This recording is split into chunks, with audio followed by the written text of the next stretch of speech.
All right. So as I mentioned before, we're going to have a few team members who are going to be monitoring the chat here today. That's the best way to ask questions as we're going through this. We're going to try and cover quite a few different things in Gradelink. But if you do have any questions, feel free to go ahead and post it in the chat. I'll be answering a few as they go. And also, like I said, some of the team members will have a chance to answer some things as we go through.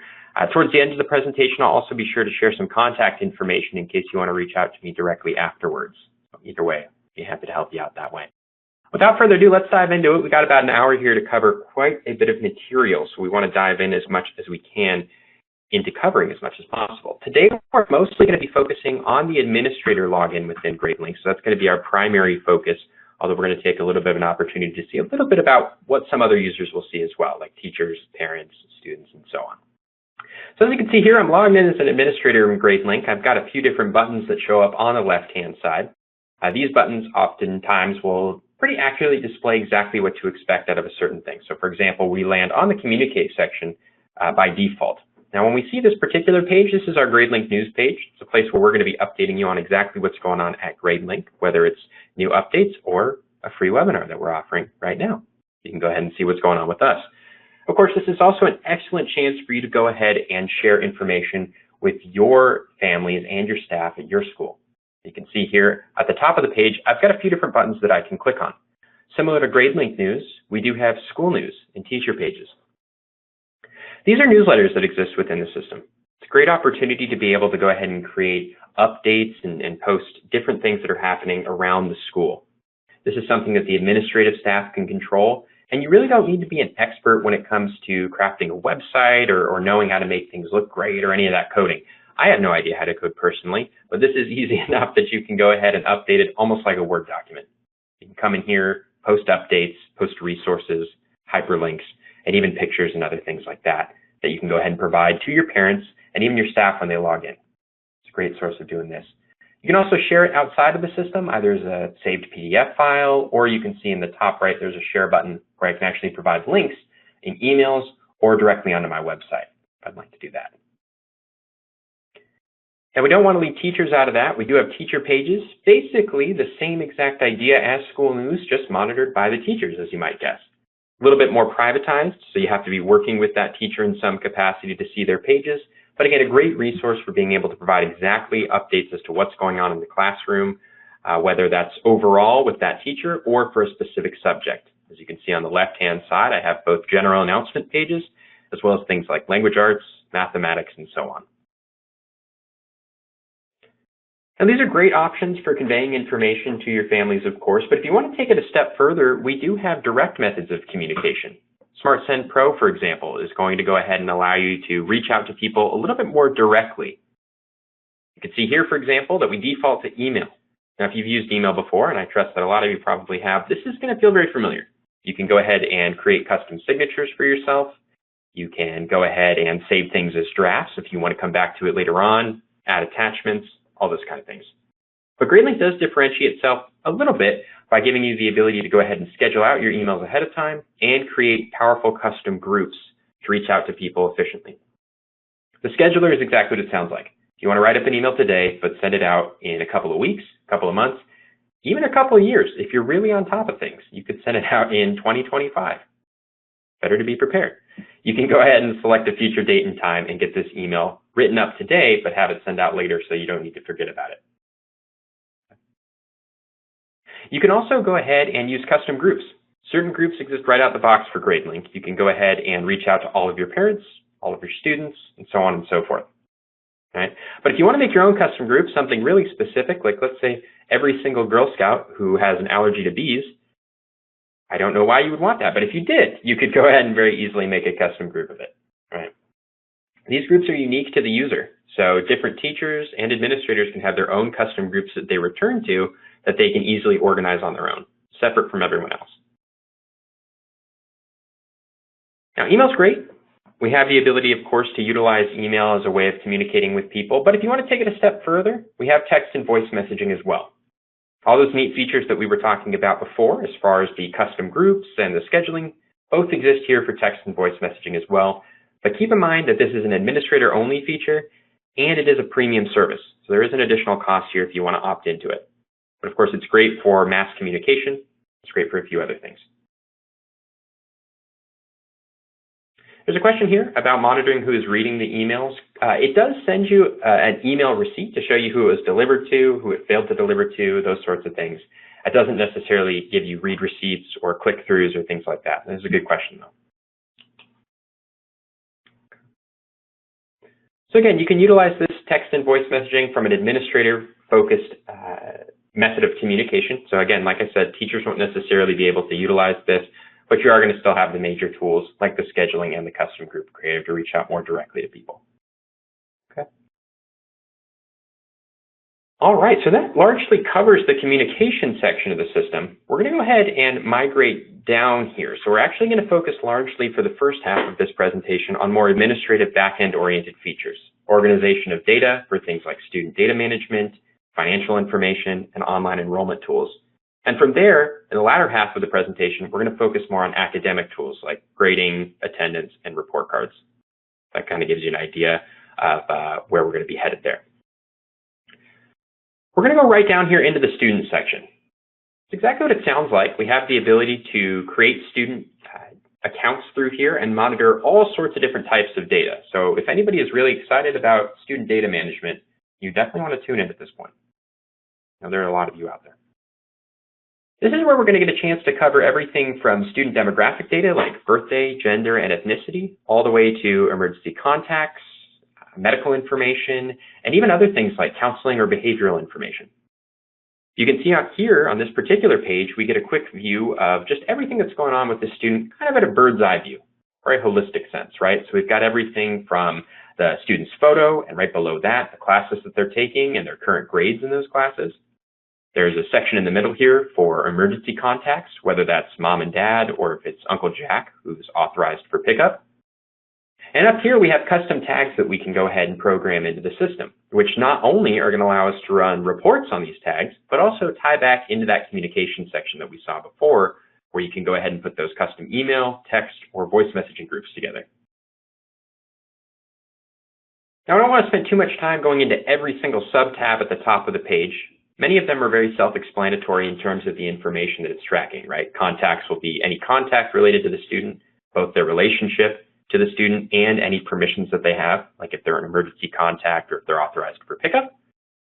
Addresses, of course, would be their home addresses. We can print address labels directly from Gradelink. If you want to be able to go ahead and send snail mail out to your users, you can do so as well. And perhaps two of the other big ones would be documents and files, which sound very similar to one another, but actually serve very different purposes.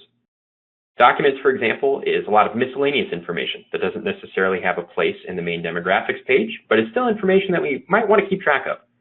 This includes everything from religious information to language preferences to IEP information, and even things like financial assistance codes. We can track that on here. Files, on the other hand, is a little bit different. Through files, we can upload files directly into Gradelink into the student's profile. These are typically administrative files that could be everything from a copy of their birth certificate to maybe a transcript from another school if they're a transfer student. Gradelink doesn't necessarily have data limits in terms of how much you can store in here, so your bandwidth is endless, meaning you can store as many files for as many students as you need and never have to worry about running out of space or have certain files disappear later on.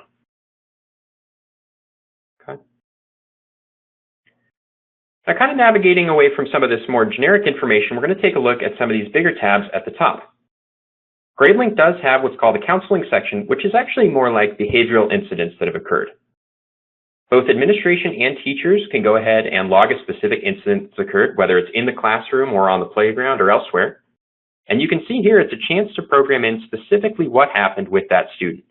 It answers all the major questions of who was involved, where did it happen, what was the follow-up action, and who did we notify about it. Now, obviously, we don't want the administration to have to monitor each student individually or have to run a report to stay on top of this, so you can have the system alert you every time a teacher logs a particular incident. Administration can also allow parents to see some of this information, although obviously, as you can see here, certain things are for private or internal use only. And parents can even sign up for their own custom alerts to be alerted as soon as their child is involved in some sort of incident. Moving along, we do have medical information that you can track as well. There are a myriad of different buttons that we can click on here. We want to focus on just a few of them today very quickly. You can store different pieces of information in the exam section, whether it's simple things like office visits, or if we want to get more specific, we can do things like scoliosis screenings, physical exams, vision screenings, and hearing screenings, all of which have their own custom reports here if you want to get very thorough about it. At the top of the page, we have a few other subtabs, such as immunization reports, where we can keep track of the students' immunization records, as well as their latest dosages and booster shots, and keep track of when their next dosage is due. If the student is a little bit behind on their chickenpox vaccines, we might want to reach out to them. We can also keep track of any medications that the child is taking or that they're able to take in the event of an emergency. This could be things that are specific to the student, or more general things like the parent said that they can take aspirin in the event that they have headaches. And finally, the medical history report allows us to keep track of all past and present medical health conditions related to a particular student. This covers basically everything from simple vision problems, like them having to wear glasses and sit closer to the board, to things that are a little bit more serious, like allergies, and if they get stung by a bee, if they actually have to go into some sort of shock or anything like that, or things like diabetes, seizure disorder, and so on. Keep in mind that medication information and medical health condition information can be shared with the teacher so that they can be aware of what they need to do in the event of an emergency for their student roster.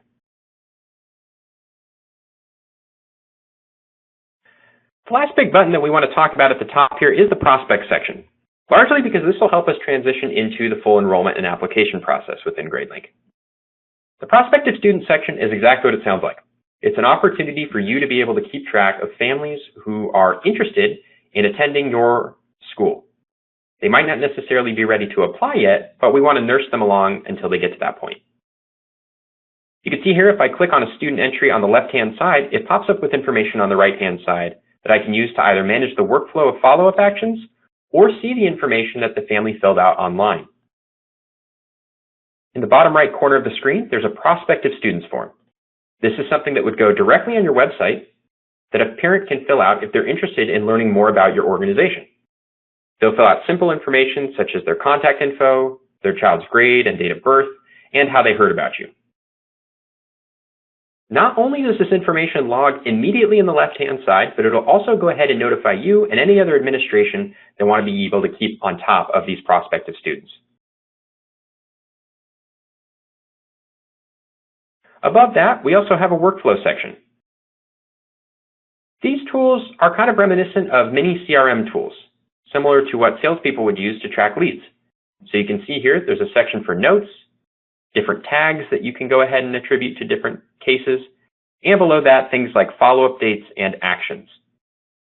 So if I wanted to schedule an interview for somebody, or add them to a mailing list, or invite them to some sort of event, I could do so on here and run reports off of it. I can also post in closing dates and a disposition. In this case, enrolled is our ultimate goal.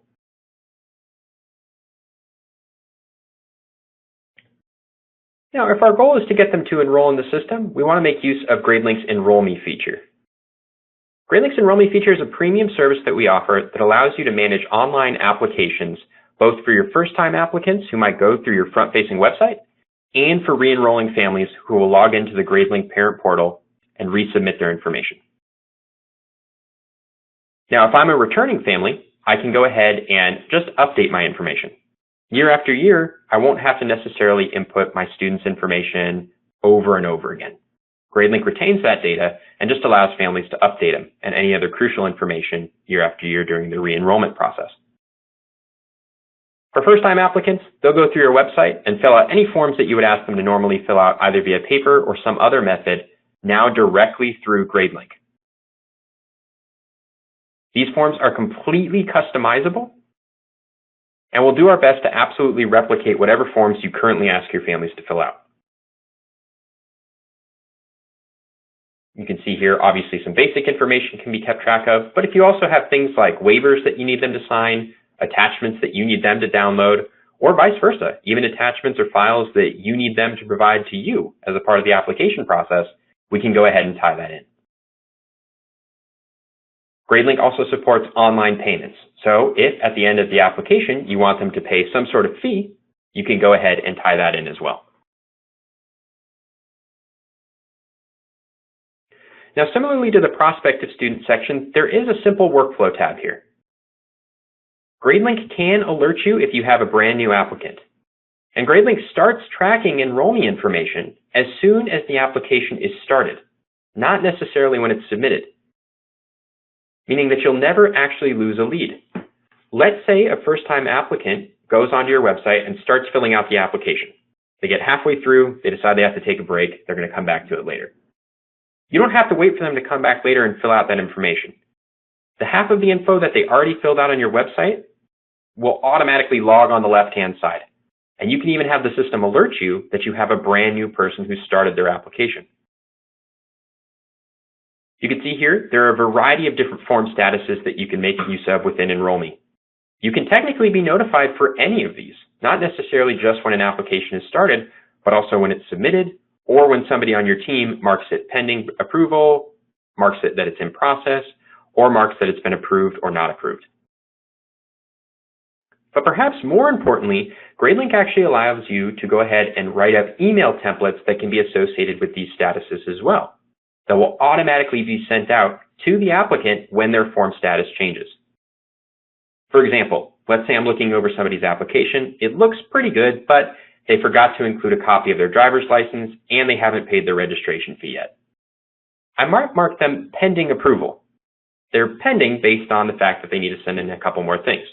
And as soon as we mark them pending, Gradelink can send out an automated email that I've written out ahead of time to that applicant, letting them know that they have to log back in and fill out just a few more things.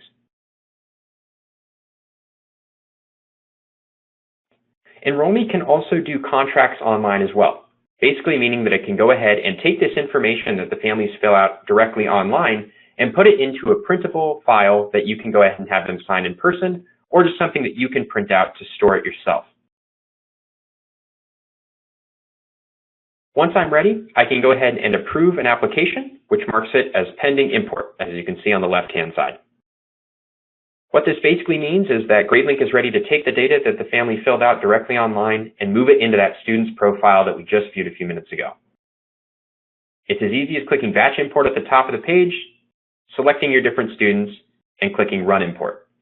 This will take the information they filled out online and directly migrate it over to the student section for you.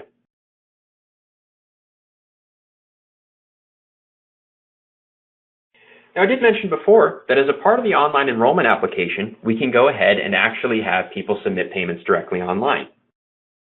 It's actually true that you can have parents submit payments online through the financial piece later on for any sort of fee. This is a good transition over into our financial section.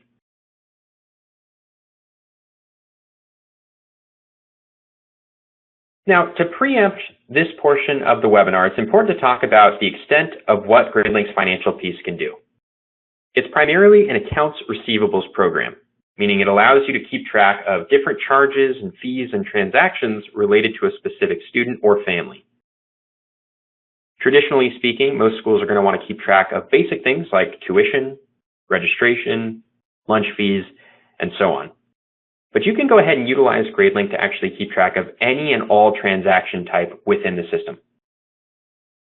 These could be before and after care fees, specific field trips, if you do paid yearbooks, anything like that can be kept track of within the system. And not only will you be able to manage these different fees on the back end and run reports off of them, but you can also convey this information to parents so that when they log on, they're actually able to view monthly or year-to-date statements and see exactly how much they owe the school. If you do want to take it a step further, we do integrate with a third-party merchant vendor that would allow you to have parents make payments directly through Gradelink. You can see here with Gradelink Quick Pay, they can go ahead and submit their payment information via either online e-check or credit card. All 4 major carriers are supported. Diners Club gets left out this time, unfortunately. Gradelink also allows for auto pay plans. These are very common for tuition payment plans, right? If you've got a 6-month tuition payment plan, a 9-month, 12-month, whatever it might be, you can work with your families to set up automatic recurring withdrawals, again, either via electronic check or via a debit or credit card. This will make it so that the user doesn't have to log into Gradelink every time they need to make a payment to the school. On a specific bill on date, money will automatically be taken out of the user's account and paid directly towards the school.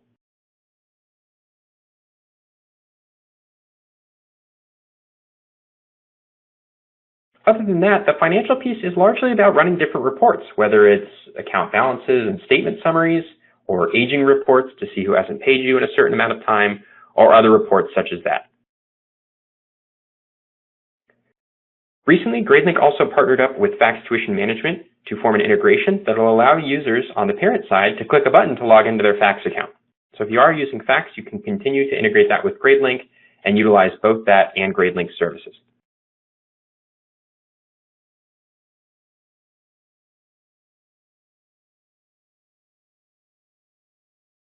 Moving along, we want to focus briefly on this staff section.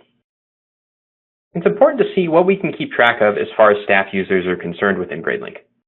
When we talk about staff, there are a few different types of users that we can discuss. Primarily speaking, you're going to go ahead and track things such as administration, teachers, or non-active staff users. Administrators are fairly straightforward. Generally speaking, within Gradelink, you'll have a few master administrators who can access settings, permissions, and the like. These are kind of your master level users in the system. Below that, we have what's called limited administrators. Limited admins are the ones that allow you to go ahead and provide them with certain access levels to the system. For example, you might have a registrar who has access to the basic features that we've seen thus far, but we don't necessarily give them to the upcoming features that we're going to see, like academics, grades, attendance, lesson plans, and so on. Below that would be teacher accounts. These teachers, of course, only have access to the classes and the students in those classes that we give them access to. If, for example, I click on Ernest Hemingway, one of the teachers at this school, we can see on the right-hand side exactly the classes that he has access to, as well as how well those classes are performing at any given time. Finally, we have somebody here, like Alley-Oop.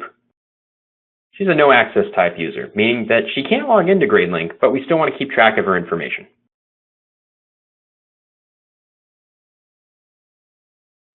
I do see some questions as far as cost for certain premium services. I do encourage you to reach out with us afterwards. We don't want to get too much into costs right now, but we would be happy to speak with you after the presentation.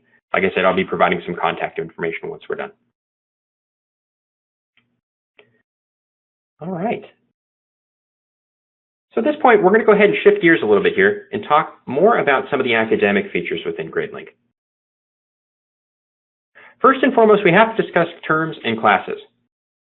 They're not the most exciting thing in the world, but it's important to note that Gradelink is really flexible in terms of its design, meaning that you can have any sort of term set up within the system, whether it's the more traditional quarter, trimester, or semester systems, or something that's a little bit different. You can program that in. Similarly, classes are very flexible within Gradelink as well. As we navigate into the classes section in this particular area, you can see here on the right-hand side, we have a list of classes that have already been set up. These classes range from more academic-oriented gradebooks like mathematics and language arts, to comment classes, behavioral classes, and even things like attendance or sports classes. The way that we set up these different classes is determined by the schools on the left-hand side. Many of them are fairly straightforward. As you can see here, we can program in things like the class's title, the teachers in charge of the course. As we get further down, more specific information, like custom grade scales or graduation category requirements that will display on things like the transcript. Gradelink also has advanced scheduling tools that allow you to program in schedules for your staff and for your parents and students so that they can log in at any time to see exactly where they're at any point in the day. You can see here in this particular section, we have both simple and advanced schedule options. Simple is exactly what it sounds like. A simple schedule is one in which the class happens at the same time of day, every single day of the week in the same room number, right? For example, maybe this class happens at period 1, 8 o'clock to 9 o'clock a.m. in room 200. This will be consistent throughout the entire week, meaning it's fairly simple, nothing too complex about it. But if we'd like, we can go ahead and when creating a class, create weekly or bi-weekly advanced schedules. This allows us to program in more specific variances in this particular class. Maybe, for example, this class happens during period 1 from 8 to 9 a.m. only on Monday, Wednesdays, and Fridays. But on Tuesday and Thursdays, it actually happens in the afternoon from 1 to 2 p.m. We can program this into the system and use this to make more complex advanced schedules for our staff and for our students. Keep in mind, transitioning from one year to the next, or even just from one term, such as quarter 3 to the next, quarter 4, is very easy within Gradelink as well. We're able to copy a list of existing classes in just a click of a button, and we can either choose to include the existing students in those classes if we're moving from within 1 year, or exclude those classes or those students from those classes, meaning that if we're moving from, let's say, the 2018-2019 school year into the 2019-2020 school year, we can copy all of our classes over with all the same parameters, but leave the students out of it. Meaning transitioning from 1 year to the next is very, very easy.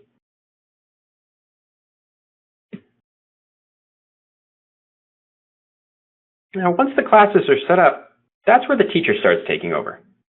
So let's shift gears a little bit here and talk a little bit about what teachers will be able to see. We'll focus first on lesson plans. There's a lot to dissect here. If you're familiar with lesson plans, you're going to like the level of customization here that you have within Gradelink. You can see here, I'm looking at this week's worth of lesson plans for a 3rd grade teacher. I've got quite a few different subjects listed on the screen here, from English to social studies to even science and health. Everything about these lesson plans can be completely customized by the instructor.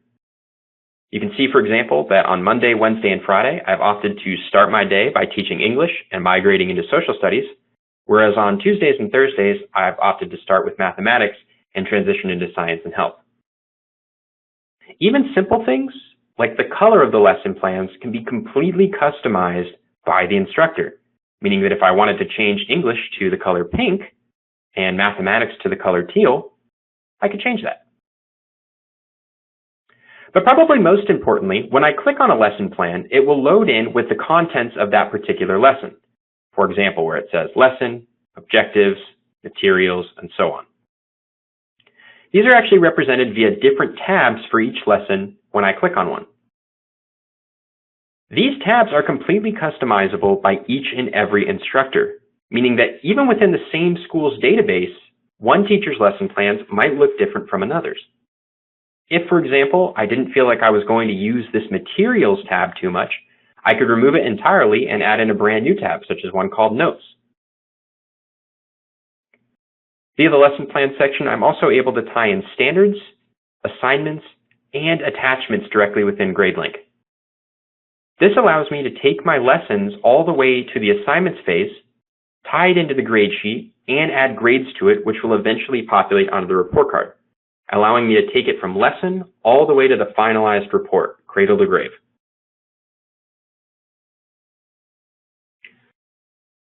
You may have also noticed as we were going through some of these different tabs that on the right-hand side there's a comment section. This is a chance for teachers to go ahead and communicate either with one another, or leave notes for themselves, or even have an administrator who's monitoring these different lesson plans leave a note for the teacher. If, for example, I had noticed that this lesson section is blank, I could go ahead and leave a comment for my teacher so that the next time they log in, they can read that comment and make sure that they improve upon this and include an actual lesson in this section. You'll notice that in the top left corner here, there's a button that says Open. Looks like a little manila folder icon. One of the upsides of using a system like Gradelink is the ability to save lesson plans and assignments into the system in order to pull them up later on. We call this your lesson plan collection tool. It allows you to form a library of lesson plans so that next year you don't have to start from scratch. For example, I've got the Buy the Great Horn Spoon drawing copy assignment. If I click Select here, you can see it loads in with the lesson, objectives, and other information on this lesson that I may have created years ago. I can also go ahead and share these lesson plan collections with other teachers that I'm working with, meaning that I'm able to work collaboratively. As we'll see later on the grade sheet, I can do the same thing for assignments. Not only can I save my assignments into Gradelink, but I can share those collections with other teachers as well. Now, of course, even the best laid plans of mice and men sometimes go awry. Especially this year when we've had so many weather issues and other issues that have popped up, sometimes you have to move your lesson plans around. And Gradelink makes that really easy for teachers so they don't have to struggle to figure out how to squeeze everything in. You may have noticed that for each and every lesson, there's this nice little double arrow icon. If I click on that, it allows me to go ahead and move my lesson plans around very easily. For example, I can back up my lesson plans a certain number of days, bump them forward, or extend them. Bumping them forward one day, for example, will bump all future lesson plans forward an equal amount as well. Meaning that if, for example, I wanted to bump everything forward 5 days, not only would this bump forward to the 11th, but it would bump all future lesson plans forward an equal amount. You can also see I have other simple features like a copy and paste feature where I can copy an existing lesson plan into another day. There's repetitive ones. So for example, if every Friday, let's say I did mathematical times tables, I can go ahead and program that in. And if I wanted to make it even easier for myself, I can actually drag and drop lesson plans entirely. For example, let's say I actually meant for this particular lesson plan to be on Friday. I can literally pick it up and drag it right on over to Friday.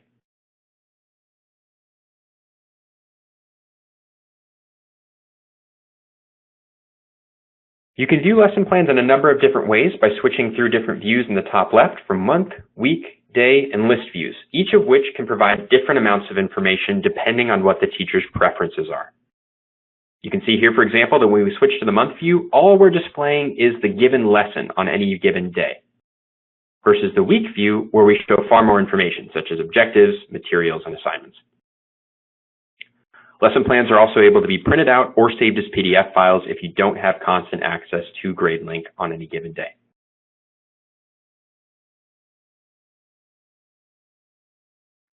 So now we've set up our lesson plans. The next step is to actually start building out our grade sheets here. But before we get into a complex grade sheet like this, we need to discuss how we set up the different fundamentals here. First and foremost, Gradelink allows teachers or administrators to set up assignment types. As you can see in this particular section, these would be your categories of assignments that you're going to be grading as an instructor. On the right-hand side, we list out a few examples here: classwork, homework, participation, and tests and quizzes, each of which has its own percentage weight associated to it for the overall grade. You can see on the left-hand side, we also have a few different checkboxes that an instructor could select to do some other cool things, like extra credit or dropping the lowest grade in a particular type. It's also possible for the administration to set this up on behalf of their teachers and lock them into following a specific grading style, meaning that if the administration wanted to mandate that all classes had tests and quizzes being worth 40% of the grade, they could lock it so that teachers can't make changes to it.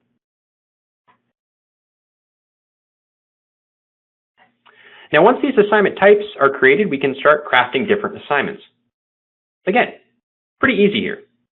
If we look at this particular assignment section, we can go ahead and see here that we put in a title, a date assigned and a date due, a brief description, including hyperlinks, and we can add any attachments on the right-hand side. All of this allows me to go ahead and provide this information to parents and students who might log in to view upcoming assignments, whether it's a homework assignment, a test, or some upcoming project that we need to be aware of.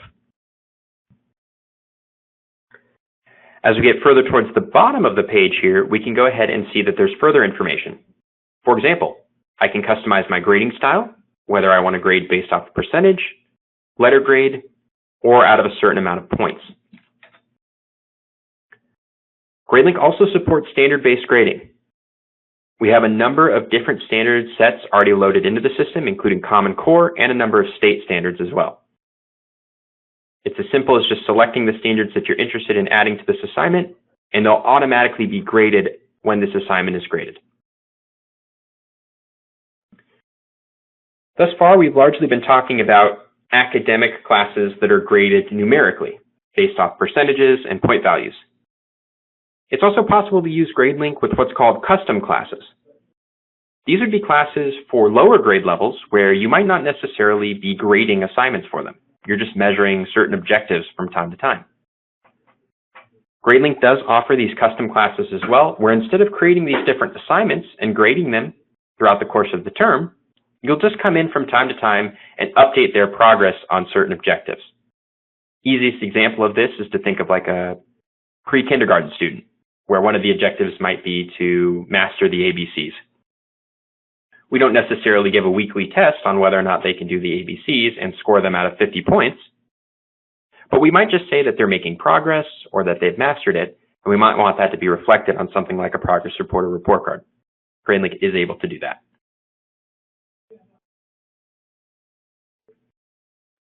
Finally, you can add assignments to a collection as well. We already talked about this a little bit in the lesson plan section, but similarly, in the assignment section, you are able to pull from old assignments that you've created or old assignments that other teachers have created if they're sharing it with you. This allows you from year to year to just pull from existing assignments you've created in the past and make any necessary changes to them if you need to. Keep in mind, as soon as an assignment is created and placed on the grade sheet, it does go live for all users, meaning that parents, students, administrators, and any other teachers who have access to this class will be able to see it immediately, either via a list view or in a calendar format.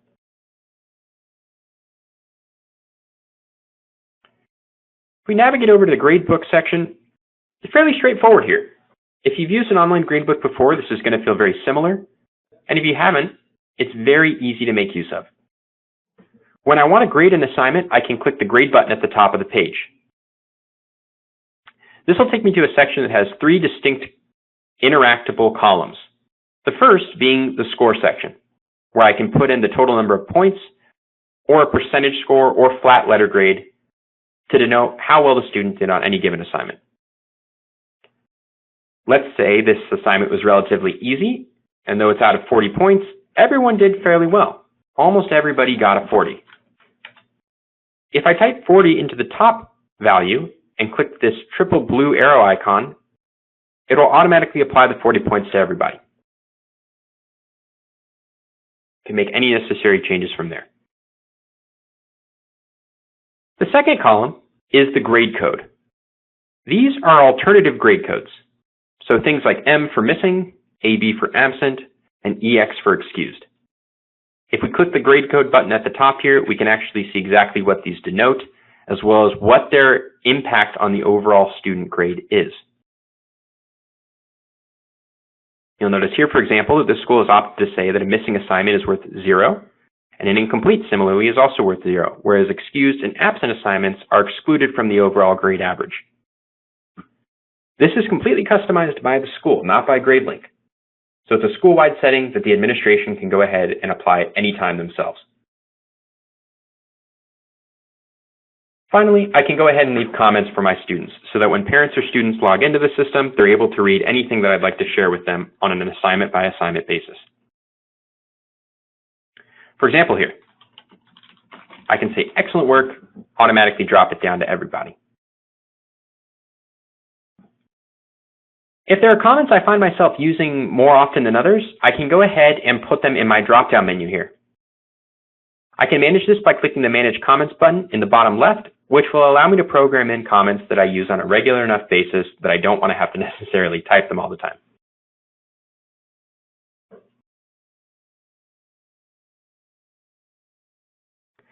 Very similarly, when we create assignments, as soon as we plug grades in, it automatically has them go live for all users, including the student and parents who can view their grades online and any other teachers and administrators who have access to this grade sheet. Parents can also sign up for grade-based alerts when an assignment is entered in, meaning that if the child gets a positive grade or a negative grade for a class, they can go ahead and receive a quick alert about it. So even if you're not the type of parent who logs in all the time, if you want the system to alert you when your child isn't doing so well, you can sign up for those specific alerts, even on a class-by-class basis.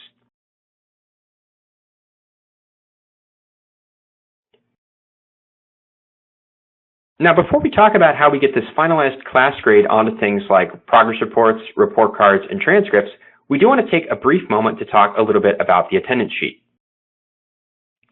Gradelink's attendance can be done in a number of different ways, ranging from class-based attendance, which is periodic, where you'll take attendance multiple times throughout the day, which is fairly typical for things like middle school and high school.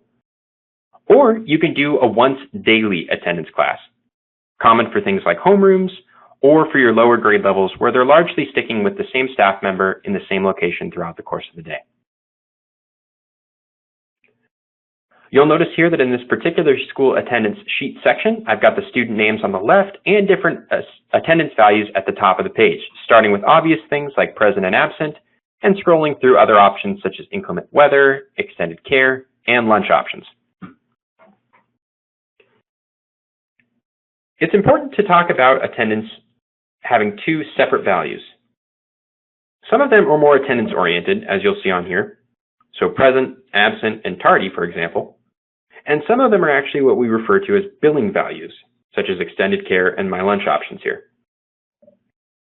These billing values are oftentimes less about taking a head count for everybody who's in extended care or getting lunch today, and more about tying it in with that financial piece that we discussed earlier in the presentation. For example, if I were to mark down certain students as having purchased lunch for the day, not only does this let me know that on any given day, for example, March 7th, I had 2 students get hot lunch 1, it automatically also posts a charge onto the student's ledger in the financial piece. For example, hot lunch 1 might be worth a $5 charge. When I check this box, it'll put a tentative $5 charge on the student's account that will automatically post once the administrator chooses to refresh all of the lunch charges. This gives me a chance to uncheck any boxes if there's a mistake before I choose to post them. Gradelink also allows you to keep track of financial assistance codes, meaning that if the student is on a free or reduced lunch program, Gradelink will check the student's account before applying the charge to their ledger. So if lunch is normally $5, but the student is on a free or reduced lunch plan, it can automatically adjust it to, let's say, $0 or $2 or whatever else you've programmed into the system as different options.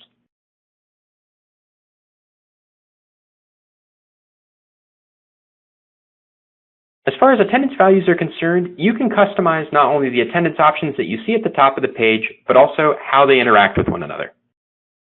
This means, for example, that if you're the type of organization that says that 4 tardies equal a single absence, the more tardies I select here, the more they'll contribute towards the absence. And once a student has 4 of these tardies logged up in a given time frame, it'll automatically credit them 1 absence.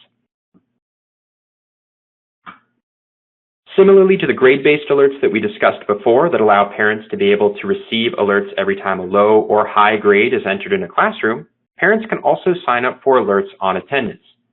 So the system can automatically alert or notify the parents when their child is marked absent or even tardy.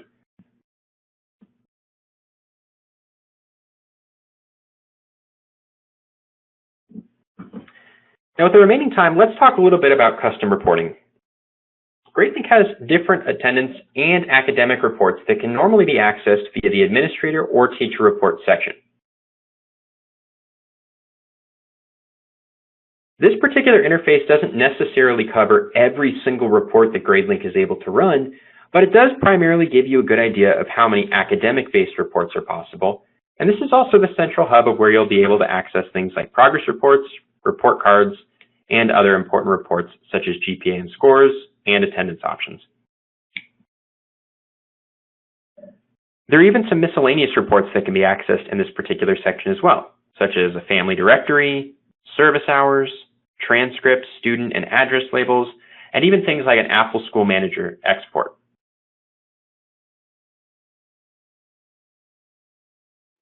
Once I'm ready to run report cards at the end of a particular term, I'll have the teacher or the administrator conclude a class. If we navigate back over into the teacher section, you can see here the bottommost button is called Conclude. Concluding a class basically tells Gradelink that at least for right now, this particular class is done with. I'm not going to be changing any grades. I'm not going to be adding a new assignment or anything like that. I'm finishing up with this and I'm ready to basically send it to the printers. Keep in mind, this is a finalized action for the teacher specifically. They can't unconclude their own class. It would kind of defeat the purpose. So if they do find a mistake later on or realize that they concluded a class a little bit prematurely, they have to reach out to the administrator. Once a class is concluded, that grade will automatically post onto things like report cards and transcripts. Though keep in mind, if I want to run a preview of a report card or transcript ahead of time to make sure that I can iron out any major issues before they pop up, I can go ahead and run report cards or transcripts in preview mode. This particular interface allows you to see just how easy it is to actually run a report card in Gradelink. There are essentially three things that we need to select. The first allows me to select my terms that I want to include in this report card. In this case, I've got the 2 semesters and my 4 quarters that I want to show up on my report cards. Secondly, I'm going to go ahead and select the students that I want to run this for. I can go ahead and generate it for individual students, an entire classroom, or one whole grade level. Finally, I'm going to select my profile. Profiles can be a little bit difficult to understand sometimes, but it's best to specify it as this. Each report profile can have its own set of options that are unique to that profile. A good example would be like, let's say you have the same general report card template for grades K through 8. For your upper grade levels, you might want to display GPA, but for those lower grade levels, you don't necessarily want GPA to be selected. This would give you effectively 2 separate profiles, one in which GPA is displayed and one in which it isn't. So when running report cards, we want to make sure that we've selected the right report profile that contains the correct options. So let's take this opportunity, now that we know how easy it is to run these report cards, to see a couple of examples of what Gradelink could do for us. We'll take a look at 2 examples of report cards here today. But keep in mind that Gradelink has a large variety of different report card templates that you can make use of. Generally speaking, our main goal is to collect from you an example of what your report card currently looks like, or if you're looking to make a change, we'll work with you to choose one of our different templates that you can utilize moving forward.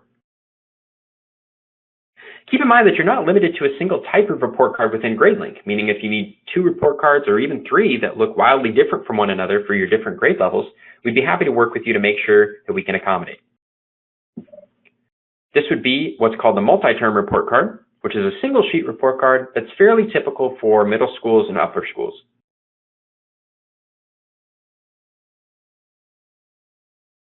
You can see here a lot of the information is consolidated very closely. You can see that we have class data in terms of grades and effort, as well as numbered comments that can be personalized for the school. And moving down, we can also see things like behavior, a small section for narrative comments, and advanced information on things like school and worship attendance. But again, Gradelink has quite a variety of different report cards. This would be our letter landscape bifold report card. If you can imagine it folding right open down the middle here, you would open it up to see information on both the left and right hand side. So this is the inside of the report card. You can see the information is a little bit more thorough here. Each class has a little bit more room to express information about how well the child did. For example, underneath each class, we have what Gradelink refers to as subgrades. History has facts and concepts, map skills, and research skills, among other options that we can go ahead and program grades in for. This allows me to specify that, well, the student did really well in things like projects and research skills, for example. They did struggle sometimes on things like facts and concepts or vocabulary. It allows me to get a little bit more nuanced with the way that I want to approach grading within the system. If I scroll down, I can also go ahead and take a look at the right-hand side, which would be the nice personalized front cover that Gradelink can work with you on. And on the left-hand side, a larger section for those narrative comments that we saw briefly on the previous report card example.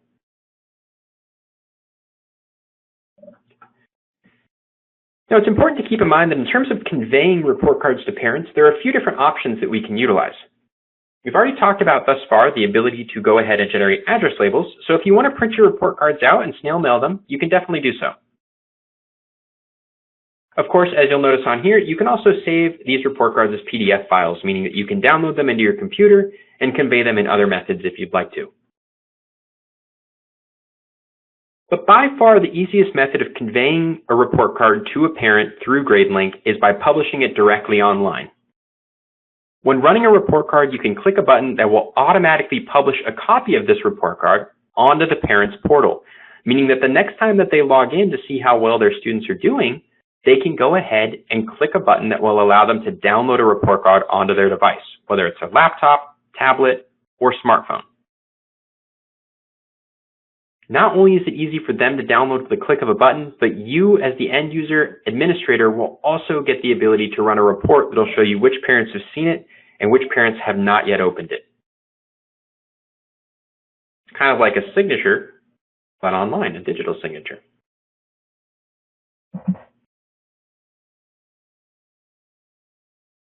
Transcripts are largely similar, a little bit less customizable, but that's kind of nature of the beast, as oftentimes transcripts need to be fairly similar from location to location in order for them to be easily digestible. That being said, there's still a large degree of customization that we can input when we're setting up your transcripts, and just like report cards, when you first get signed up with Gradelink, we want to make sure that we work with you to design whatever you feel most comfortable with, including mimicking what you have currently in place if that's what you want to maintain moving forward. You'll notice on here that transcripts, of course, take a more comprehensive view as far as how well the student has performed longitudinally over their stay at your organization. We can also include sections for things like graduation requirements, important test scores, and even awards, accomplishments, and achievements that the child has received over their time at the school. At the bottom of the transcript, we can also show signatures, as well as cumulative, GPA, credits, and class rank, both weighted and unweighted if you honor honors and AP classes that give you GPA boosts. At the top of the page are different buttons that I can utilize to make changes to my transcripts. Let's say, for example, that I catch a mistake, like American Literature being a C-, even though the child got a 69.8%. We might want this to display a D+. So instead of going all the way back to my American Literature class from trimester 2, 2014-2015, meaning going back possibly 4.5 years ago and digging through those grade sheets, I can click the Edit Grades button at the top, and I can immediately make a change to this specific grade. Similarly, if the student transferred units, credits, or class grades from another institution, I can click Add Grades in the top left and add grades directly to the transcript without having to create an existing class within Gradelink.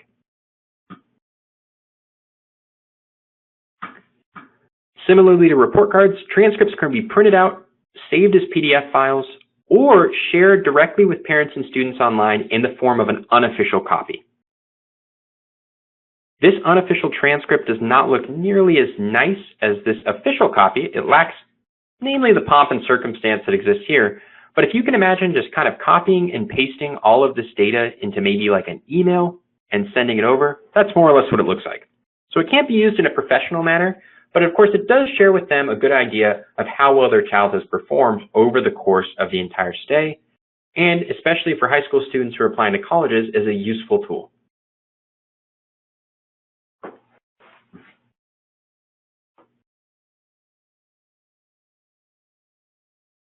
At this point, we've taken a pretty thorough look as far as what Gradelink can do on a general sense.